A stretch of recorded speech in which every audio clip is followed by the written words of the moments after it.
I have a sector and a tight buy box where brokers, lawyers, CPAs, people know exactly what I'm looking for, and if they see it, they can pass it my way? How do I do that if I'm remaining loosey-goosey on the sectors that I'm looking at? What's the game plan? What's the goal, man? The one that stands out a lot right now, and it's super niche, janitorial cleaning business, and that would be so perfect. It's just a very people-oriented business, and the less people, the better. I'm a relationships guy. That's what I enjoy most. That's the beauty of ETA in general, is you get to have it your way.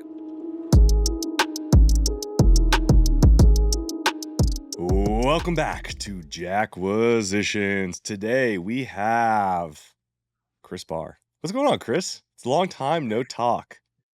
We are back, baby. It's been a weird month. Unfortunately, got totally knocked off my horse of my search via some personal emergencies. We had a major catastrophic flooding in my place, had to move under duress. It was all wonky. So that's been a full-time job the past month, unfortunately, but shook it off to new beginnings, new chapter, back in the saddle. So stoked to be here, man. I will say, what would have been absolutely more terrible than having to go through all that would be having to go through all that and just taking over a new business where you're expected to be there every day dealing with that full-time business, while then you have this entire, excuse the language, but a shit show going on in the Shit show. background. Absolute shit show. And well, that was the funny thing, man, is honestly kind of through the process and really especially the past few weeks, there's been and not to get weird too vulnerable on the show, but a lot of shame, I'm a searcher. I'm here to through thick and thin, when things are good, when things are bad, I show up and I diligently grind to go find the business I want to buy. But my wife just recently started a business that's actually up and running. She has Hey, customers, she has yo, contracts, good for her. and she's breadwinning for the family right now. So when I have a little bit more flexibility and she has a live business, it kind of falls on me to run point with the personal stuff. So had to kind of realize everyone's circumstances in their search are different. My circumstances, led me to need to take a month off to deal with this. So it is what it is, man. But yes, thankfully did not have a business to run in conjunction with all that. Are you still missing calls after hours or losing leads while your team sleeps? That's why we work with Avoca AI, owned and operated as exclusive call center partner. They answer 24/7, sound like a real human, and plug straight into your CRM to book jobs, send quotes, and even revive old leads. There are plenty of AI call centers out there, but we trust Avoca because we've seen the results firsthand. More booked jobs, less wasted spend, and no more missed revenue. See it in action at the link below. Start winning more jobs today with Avoca. So speaking of that, so you had this issue and you're getting back into it. What does that look like for you? What's the game plan? What's the goal, man? Coming back Yeah. into the saddle. It's funny because when I got knocked off the horse, I was kind of in a place of reinventing my search engine and kind of what it looks like after having killed the pressure washing deal. So I was already kind of in a reinvent mode, and so it's kind of a ironically good place to come back to is really starting fresh again. So what does that look like? I'm really back to the basics of re-engaging my brokerage network, re-engaging what my on market search engine looks like, which is again mostly going through the listings, going through my brokerage network, and then kind of refining my off market search engine, which kind of need the on market one before you have any business doing off market search engine work. But kind of how can I come back at that better this time around? How can I automate more workflows? I wasn't really doing that the first time around. What's the untapped potential with AI for automating a lot of cold outreach and stuff like that I can be tapping into that I wasn't previously? So I think Yeah. reinventing off market and on market engines is So, really on but yeah, point. before you continue, there's a lot to unpack there. So I like to start Please. um, with the first thing is your original thesis, right? Is that you were Mhm. going to look for a trades business that was more or less unskilled labor, painting, Mhm. landscaping, pressure washing, things like Yep. that. In terms of your thesis and what you're looking for, because ironically, right, you almost got to the finish line on the Mhm. exact business and the exact location that you were looking for episode one. Yep. And so going back into this, right, Mhm. if you were to now, if we say this is day one all over again, like, Mhm. is it different now, or is it still the same idea, the same business thesis? Has anything changed? Great question, and that's like the one I was most excited to get to for today. So I'm glad you're kind of reading my mind there.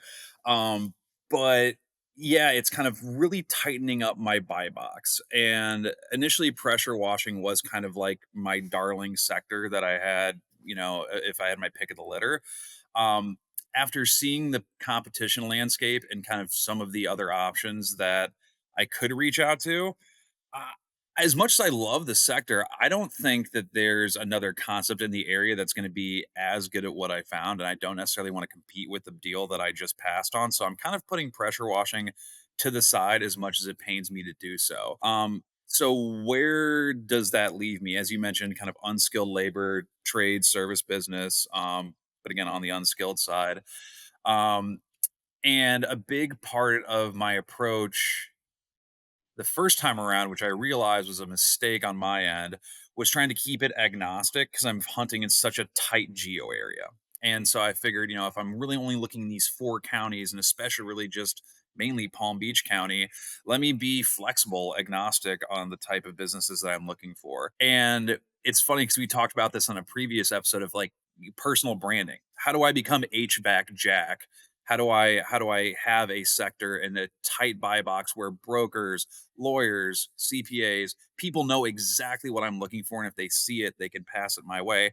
How do I do that if I'm remaining loosey goosey on the sectors that I'm looking at? So, um, it's and so if that's where I'm really torn at and kind of shredding that agnostic idea, trying to tighten it down.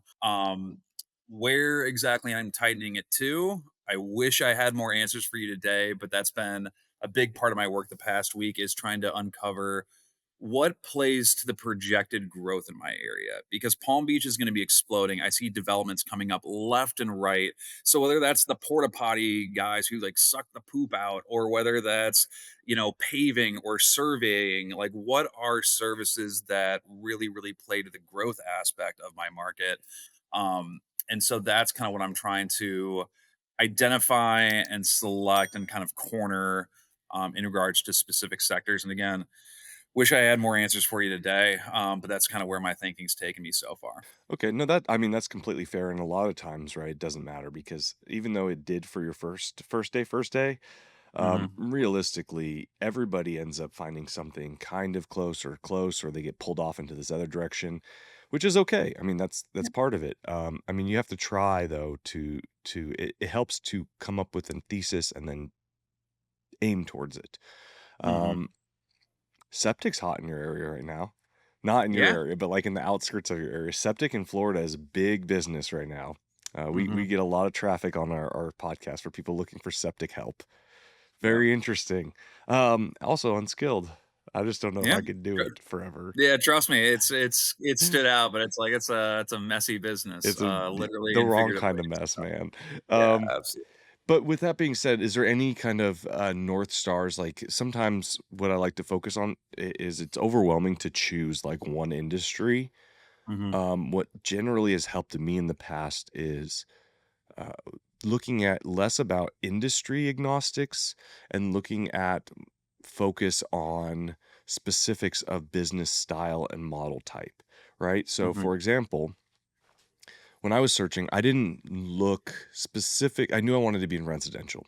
I didn't want to do industrial. I didn't want to do commercial. I wanted to be in residential. So what that does is it doesn't get you out of the agnostic focus on just like the 10,000 things, but it shortened the bubble to say, okay, well now we're only doing residential.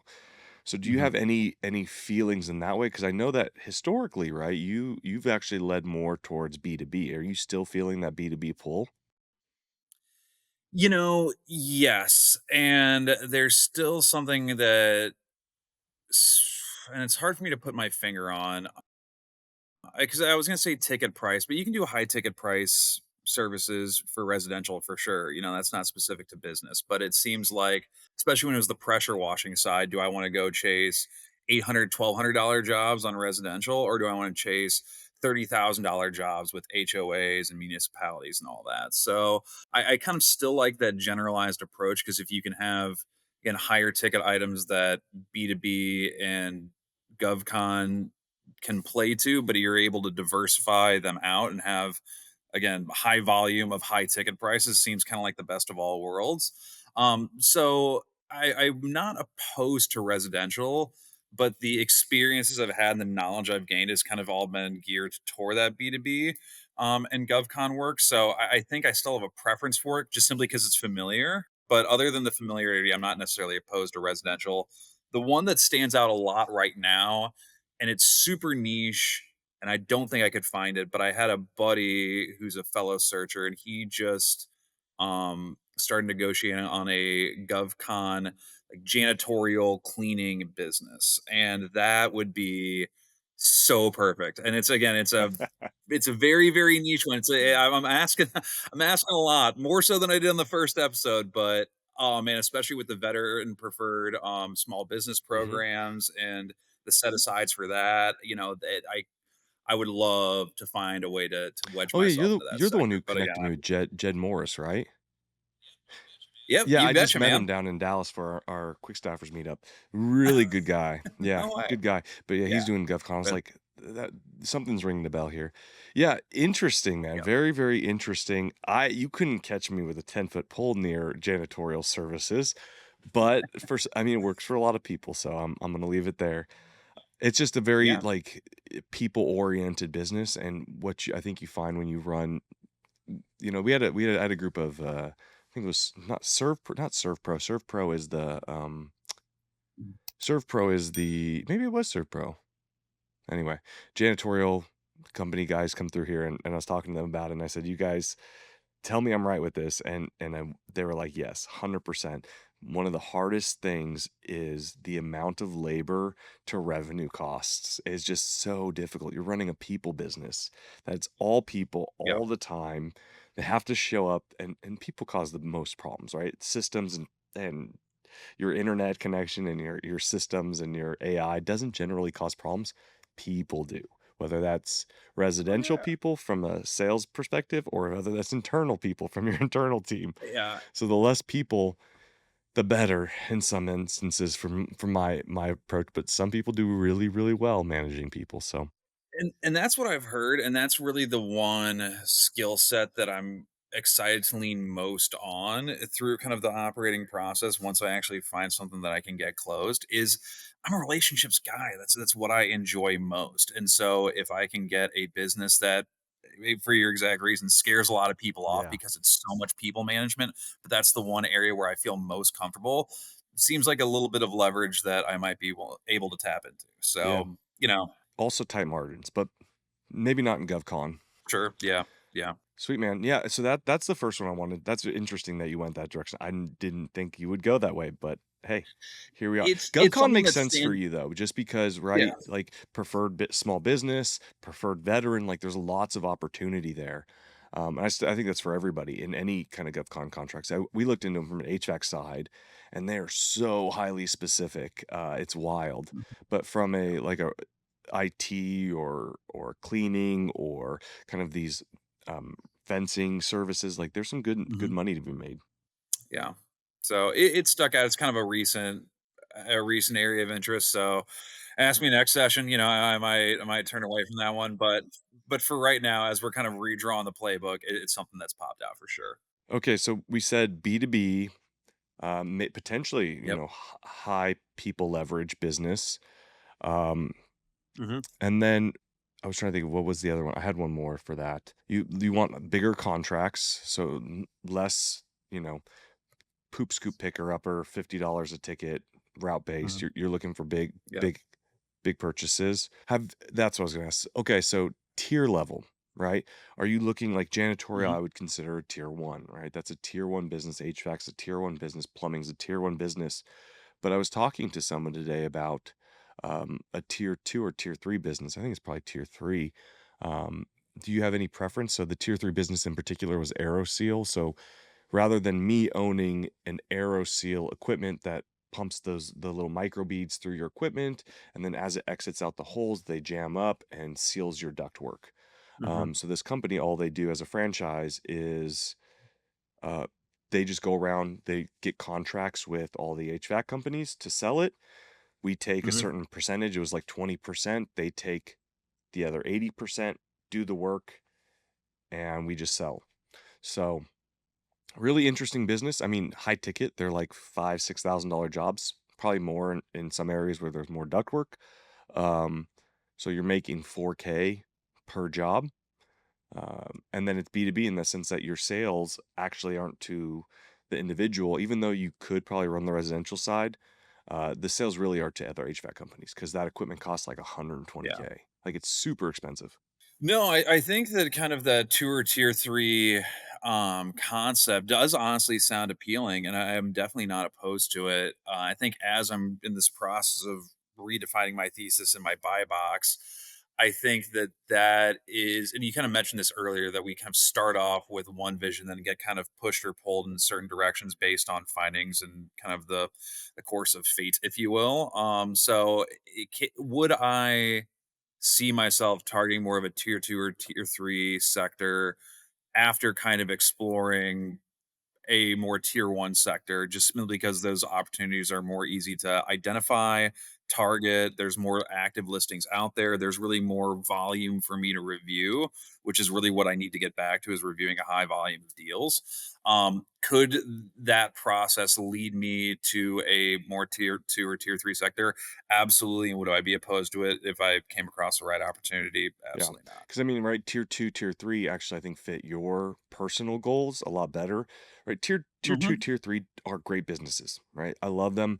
Water heater only business, or this AeroSeal business, Hmm. or hey, we just do pipelining businesses, like AstroTurf Yeah. only, no landscaping. Uh, they do great Hmm. because they only get to like maybe 2 or 3 million top line, but they have decent margins on the bottom side. Their issue never is growth, right? They usually generally have, Hmm. or excuse me, their issue is growth. They can only grow up to a certain point and then they're capped, right? They're capped because there's only so many people who want AeroSeal at any point in time in, those 4 counties. So to grow bigger, you have to Hmm. go county by county by county versus a plumbing business.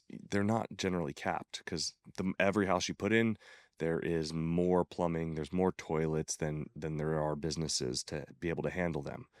And so for you, Hmm. because as I think that, and I don't want to speak for you here, but as somebody who has said multiple times on the show, like, hey, I'm not Jack, I'm not the hyper growth person that you are. I'm just looking for like a nice Yeah. wage, build something in my community and enjoy. Like, I think that fits really nicely because they tend to be, um, I don't want to say more laid back businesses, but they tend to be simpler, right? Because we just only do AeroSeal. We Yeah. partner with HVAC companies. Like that's the business model. No, and it's funny, and you more or less got it right. In kind of my non-attachment to hyper growth or anything like that. And again, I used to feel very guilty about that. I used to feel like, I'm not the go-getter that Jack is Yeah, out you there, and I should wish feel I guilty. maybe I should be. Exactly. I had so much shame around that.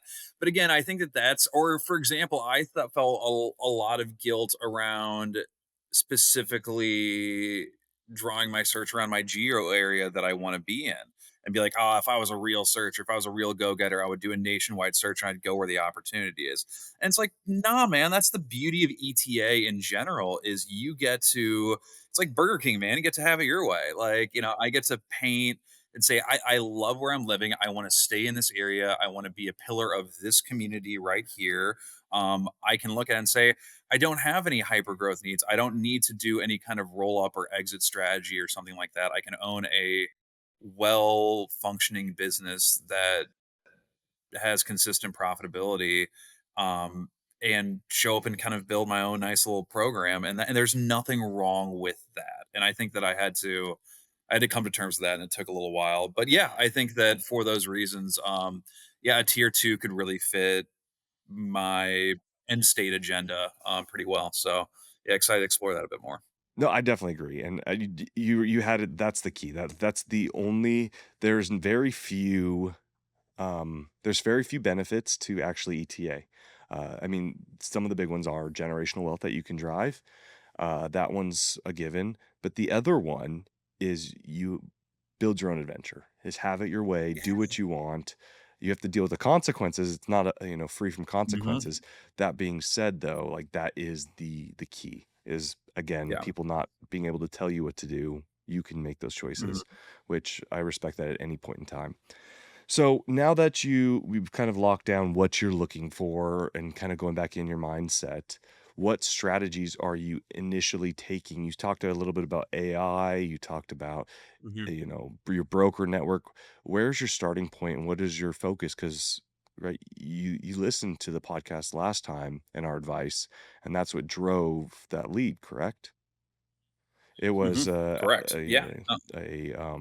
somebody working to scrape data, or walk us through how that last lead came to play, and then are you doing the same strategy this time, or are you going to modify it? Yeah, as much as I wanted to target pressure washing that first time around, pressure washing's so small and there's so many kind of like local yokel small timey operators that I was like, I can't cast my net that tiny. So I included pressure washing and painting because those two tend to play off of each other. So I had someone scrape data, found someone on Upwork to go find me um, every pressure washing and painting company in my 4 counties, and I kind of gave them some guidelines because as much as I'd love to, like businesses aren't going to post what their revenue is on their websites. It'd We're be making nice, this yeah. much money. It'd be super nice, but not the case. So I said, hey, listen, look for site images that have like team pictures, look for like branded trucks on their, websites and web pages, etc. So kind of look for the descriptions of what kind of contracts they service. So I kind of gave them some guidance of what to look for and said, go find me everybody.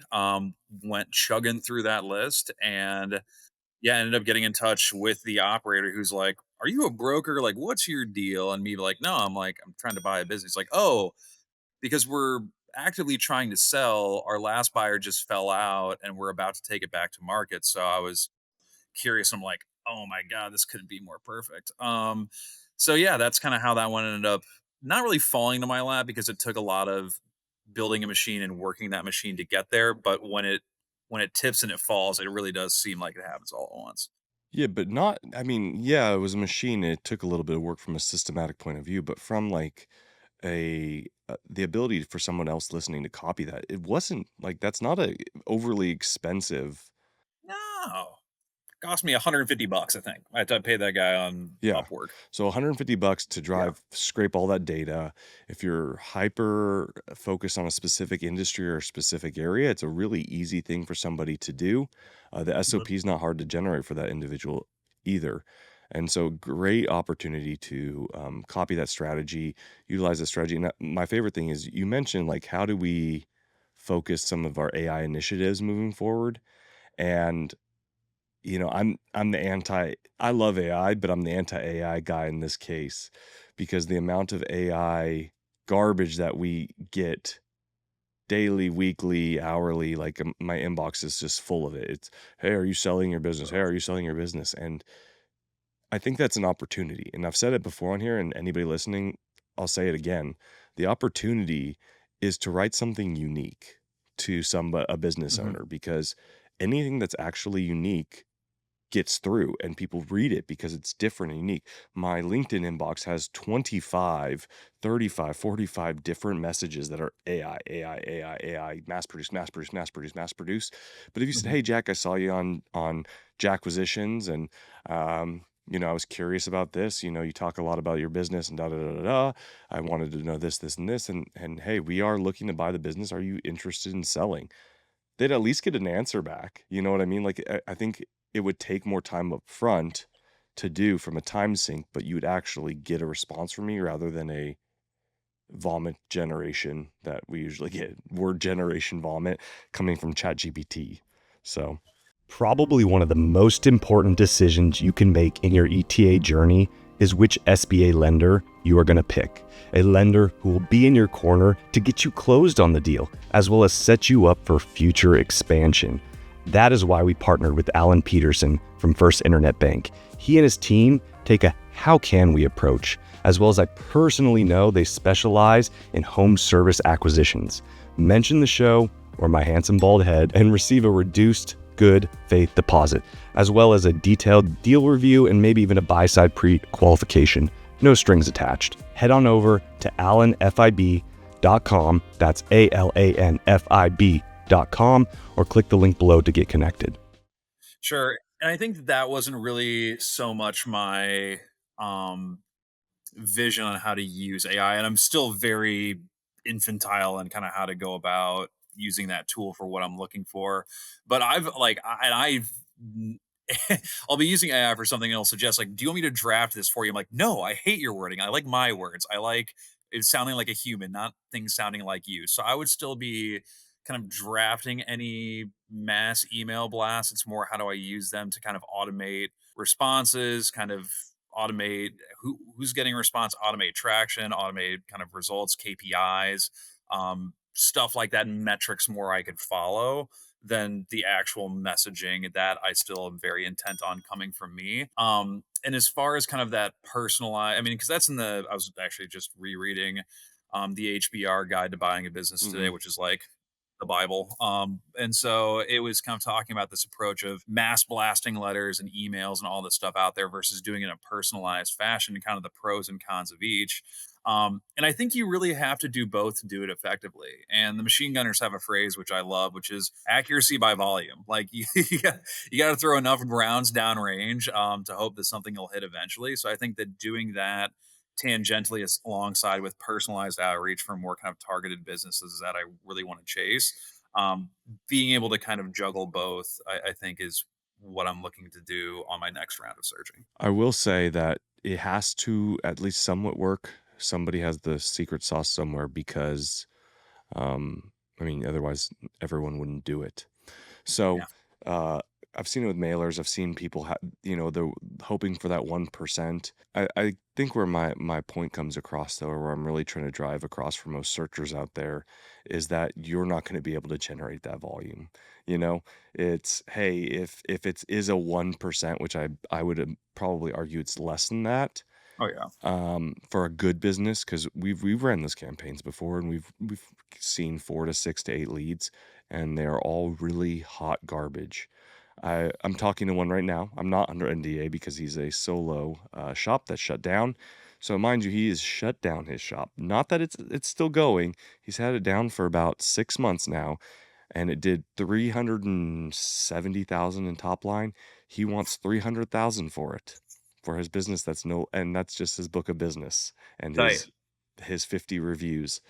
So that's some of the stuff you get. But Yeah. Knock yes, off about 5 zeros and we can talk. But yeah, yeah. exactly.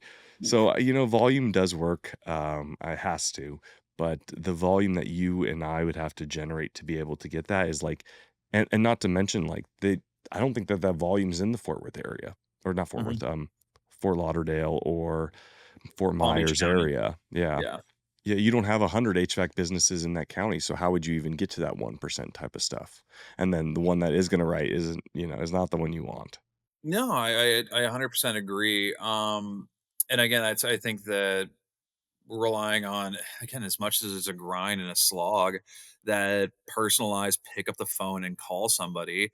Yeah, it's a grind, it's a slog, it's not always fun, but it's that's kind of my bread and butter, coming from a real estate brokerage, coming from a VP of acquisitions background. Like, that's what I do, is I pick up the phone and I dial for dollars, and I talk to people. So it's something it's always going to continue to be my bread and butter. I guess my question is, doing more of a mass volume approach and kind of, again, that machine gunner's mentality of accuracy by volume and throwing stuff out there, does it hurt you? It might not be the most effective route, but is it something, if especially if I can automate it and kind of have it going on passively on the side, is it something that works against me in any way? And it very well could, even from an opportunity cost standpoint, or maybe it's, oh, recognize your name, I get the freaking junk emails from you. There are ways it could run counter to what I'm trying to do, but seems like it also couldn't hurt to have it That's going actually a on the fair point. side. I don't think it hurts you. I don't know of a single name that I saw that has given me that junk mail. Um, Yeah. I mean, if it came from like a branded something or another, maybe, but most of the time it's some search group doing some search thing, and that's what you get, and you don't remember any of it. So I'm with you on that one, actually. That it probably doesn't hurt, and there's you increase, right? There's different types of luck. There was a whole book on it. I'm not going to speak to it because I didn't read the book, but I heard someone give a synopsis once, which is solid work to give people advice on a podcast with. But essentially, there's multiple different types of luck, and like just trying something increases your chance for that type of luck. So, I mean, Yeah. you can't, like, it can't hurt you. And if it increases your chance of getting lucky and someone seeing the right email at the right place at the right time, why not? Small cost association Yeah. probably as well. That was a solid bit, guys. Everybody, if you want to clip that and say whenever I think I'm talking about something that is important, just send me that and be like, Jack, shut up. Something about some luck about I've some read fucking thing. Get it. Good times. Stolen Valor. Stolen. Yeah, I I haven't haven't read read the the I book. now have to go read the book. So sweet, guys. Awesome, man. I'm really excited to see you getting back into this. I mean, I'm sorry. I don't think for all the listeners out there and for you, Chris, I'm giving our chances of getting this closed by December 31st pretty little. Um, but I'm No, hopeful. I am You too, never and you know. never know. But I think that was the other good kind of light bulb that came on is researching a lot of averages. I think the standard is like 18 Yeah, months for a search is what it takes a lot of people out there. 2 years is not uncommon. So, heck, if I am where I am at this point, I'm not too far off track. I still feel confident we'll get something closed. Am I going to meet your 1 year timeline? I wish I I could, know. It's Jack. I'm not. disappointing. I'm not super hopeful myself, but That being said, it's also you also like, I mean, I think I killed 3 deals, man. Like, we killed 3 deals before we yeah, found our gem, which wasn't that good.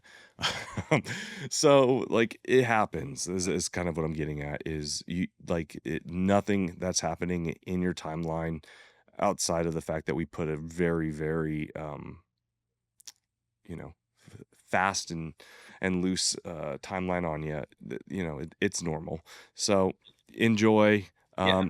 I'm excited to see what comes next, and if we start to drive, new areas and new locations and new industries. So it's gonna be fun. Yeah, that'll be exciting. I'm excited to keep you guys posted.